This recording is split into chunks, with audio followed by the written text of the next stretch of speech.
I learned early in my life that being present didn't always mean being seen. In my home, attention had a hierarchy, and I was never at the top of it. My younger sister, Ayesha, was the center of everything: her laughter, her outfits, her school achievements, her photos. My mother made sure of it, and I was just there, a shadow that filled empty space but was never meant to be noticed. It started with small things, family photos, for example. Whenever a picture was taken, my mother would position Ayesha carefully, fixing her hair, adjusting her dress, tilting her chin slightly to catch the light. Then she would look at me and say, "Move a little back, you're blocking her." Or sometimes, "Just stand behind her, it will look better behind her." That phrase became my place in the family. At birthdays, gatherings, even simple outings, I was always pushed to the edge of the frame. If I accidentally stepped forward, someone would gently but firmly pull me back. My presence was never wrong. It was just inconvenient. Ayesha loved the attention. She smiled naturally in front of the camera, already comfortable in a world that revolved around her. My mother would post her pictures online within minutes, adding captions like "My beautiful princess" or "My world."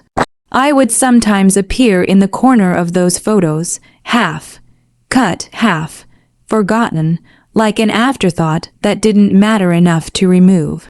At first, I thought maybe this was normal. Maybe some children were just more important than others in ways I didn't understand. But as I grew older, I started to feel the distance, not just physical, but emotional. My name was spoken less. My achievements were acknowledged briefly, then quickly redirected back to Ayesha's progress. Even when I tried to share something meaningful, the conversation somehow bent back toward her. "You should learn from your sister," my mother would say often. "She knows how to present herself, present herself." As if I was something unfinished.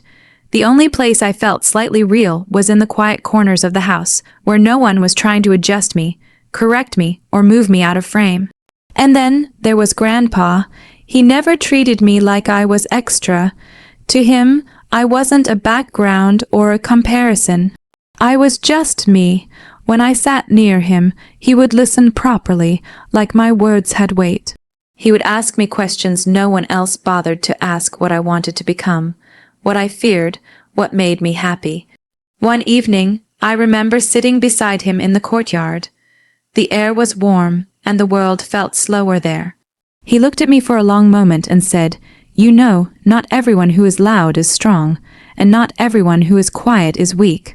I didn't fully understand what he meant then, but I remember how he said it, with certainty, like he knew something I didn't.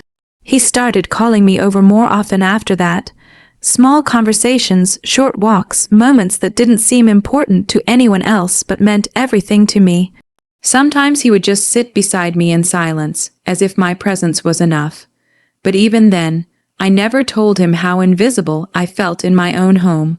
I think he already knew, because every time my mother interrupted me, or Ayesha was praised while I was ignored, I would catch Grandpa watching quietly, not reacting, just observing, like he was storing every moment somewhere deeper than words. And that was the strange thing about him. He never argued, never confronted, never raised his voice. But somehow I always felt like he was preparing something I couldn't see yet. Something that would eventually change everything. That summer felt different before anyone even said it out loud. Grandpa moved slower, spoke softer, and spent more time sitting than walking, but he still called me beside him every day, like it was a routine he refused to break. My mother noticed, of course, but she never questioned it directly. In her world, Grandpa's affection for me was just another quiet detail she didn't consider important enough to challenge. Ayesha, meanwhile, was busy with her usual world photos, school events, and my mother's constant attention. The house revolved around preparing her for everything: her presentations, her clothes, her image. I was still there in the background, helping when asked, disappearing when not needed. But Grandpa, he kept pulling me into his space like I mattered more than the rest of the house combined. One afternoon, I found him sitting under the old neem tree in the courtyard. He waved me over slowly. I sat beside him, and for a while neither of us spoke. The silence between us wasn't empty. It felt safe. "You're growing up," he finally said. I nodded, unsure what answer he wanted. He looked at me carefully like he was trying to memorize something that time would soon take away. "Do you know what stays with a person after they are gone?" I shook my head. "Choices," he said, "and what they leave behind in those choices." I didn't understand then why his words felt heavier than usual. After that day, he started teaching me small things. Not in a formal way. Nothing like school. It was subtle. He showed me how to manage small amounts of money, how to observe people before trusting them, how to stay calm when others try to control your emotions. He would sometimes slide an old notebook toward me and say, "Write what you notice, not what you feel in the moment." At first, I thought it was just wisdom an old man shared to pass time. But slowly, I realized it was more than that. It was preparation. One evening, I found him looking through old papers in his room. He didn't notice me at first. "Grandpa?" I asked quietly. He turned and smiled, but it didn't reach his eyes the way it used to. "Come here," he said gently. I sat beside him as he closed the documents. "You are not like the others in this house," he said. I lowered my gaze. "I know." He shook his head. "No. You think you are less. That is not the same as being less." My throat tightened, but I didn't speak. He reached for my hand and placed something small inside it. A folded piece of paper. "Keep this safe. Don't show anyone." "What is it?" I asked. "You'll understand later." That was his answer for everything now. "You'll understand later." Meanwhile, my mother continued her usual world without noticing the shift happening under her own roof. Ayesha's photos increased in number. My mother would proudly show them to guests, pointing at her like she was displaying a trophy collection. I still stood in the background, sometimes holding things, sometimes adjusting lights, sometimes simply being told to step aside. "Not in this one," she would say casually. "We need a clean shot," as if I was something that made the picture dirty. Ayesha never questioned it. She enjoyed the attention too much to notice what it cost me.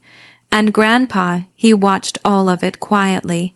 His silence wasn't ignorance. It was something else, something deliberate.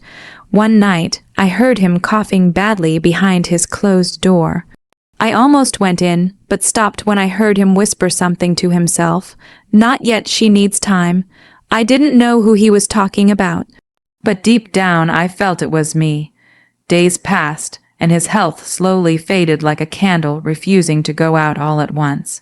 He still called me, still spoke softly, still held my hand sometimes longer than necessary.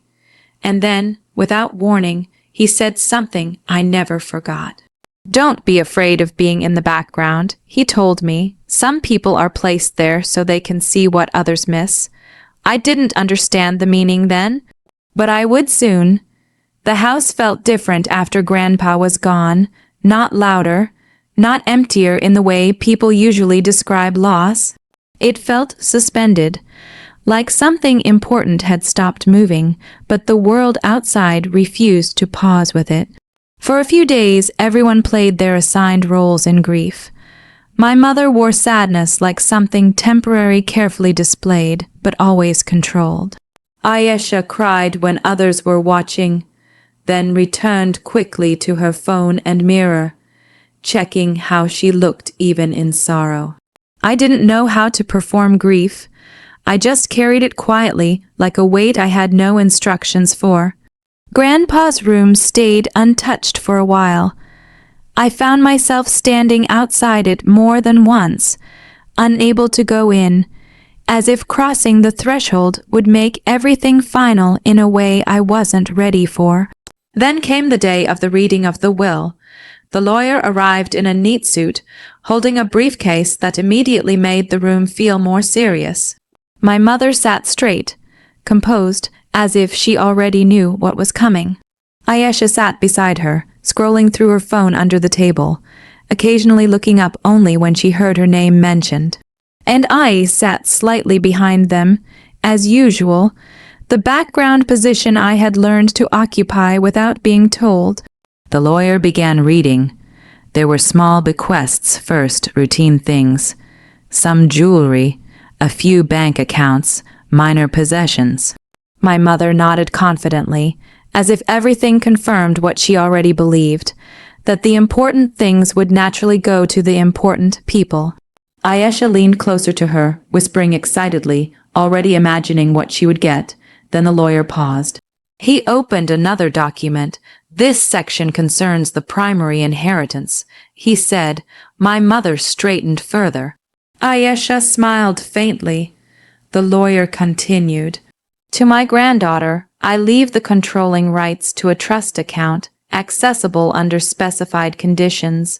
Additionally, ownership of a dormant property asset and associated financial holdings shall transfer under her sole authority.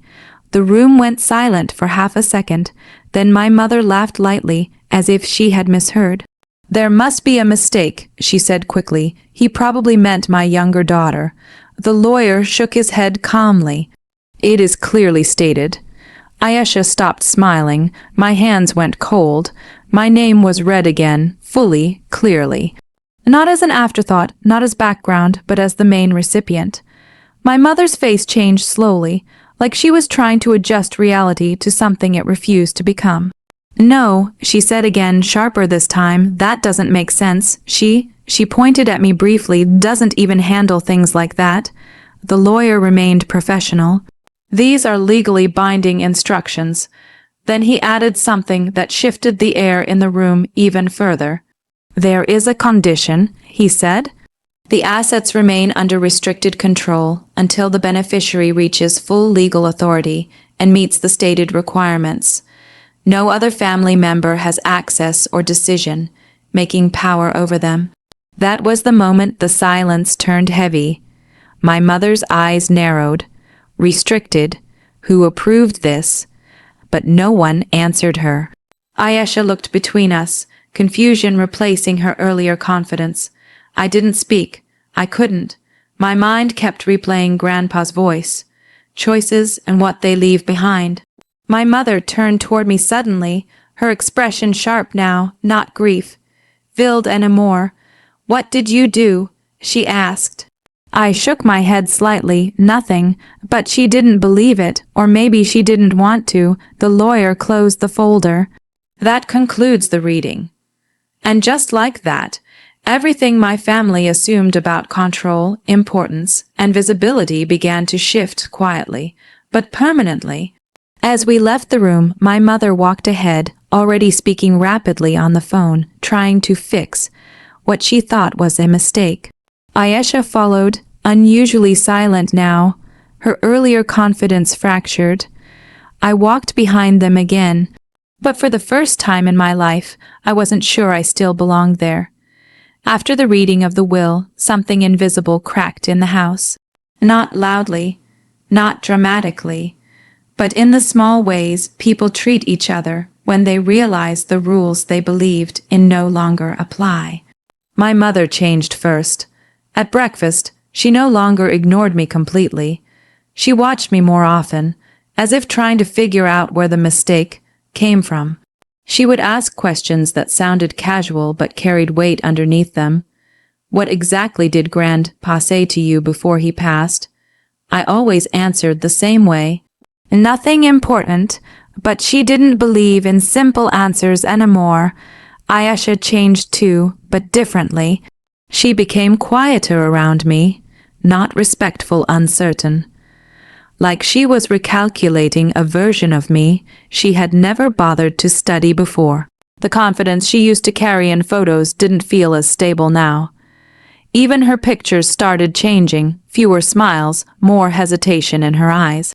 But I stayed the same on the outside. I still helped around the house, still stood in the background when my mother took pictures of Ayesha, still moved aside when told. Old habits don't break easily, especially when they've been trained into your silence for years. Yet something inside me was different. Grandpa's words lived in me now like a second voice. Observe, don't react. Weeks passed, and reality began to settle into new shapes. The inheritance wasn't just money. It was structure, authority, access to things my mother never fully understood. She tried to challenge it legally at first, convinced there had been a misunderstanding. But every door she pushed against stayed closed. The lawyer confirmed everything again and again, the trust, the property, the conditions. It was airtight. Grandpa had prepared it carefully, patiently, quietly, like he had known exactly how things would unfold. And somehow, he had placed me at the center of it all. My mother stopped arguing outwardly after a while. Instead, she started watching me more closely, as if I had become a problem she couldn't solve. One evening, I overheard her talking to a relative. She was always quiet, she said. We never thought she would. She stopped herself, searching for the right word.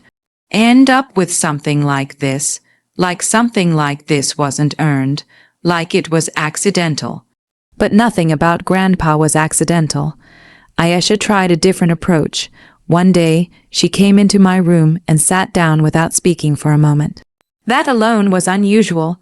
Then she said, "Did you know?" I looked up from my book. "Know what?" She hesitated. "That Grandpa would leave you everything." I closed the book slowly. "No." She studied my face, searching for something. Guilt, pride, manipulation. When she found none, she looked away first. "I always thought he liked you more," she admitted quietly, almost unwillingly. I didn't answer because it wasn't about liking. It was about seeing, and Grandpa had always seen me. The real shift came one afternoon when a letter arrived, another piece, tied to the inheritance. My mother tried to open it first out of habit, but the lawyer had made it clear. It was addressed directly to me.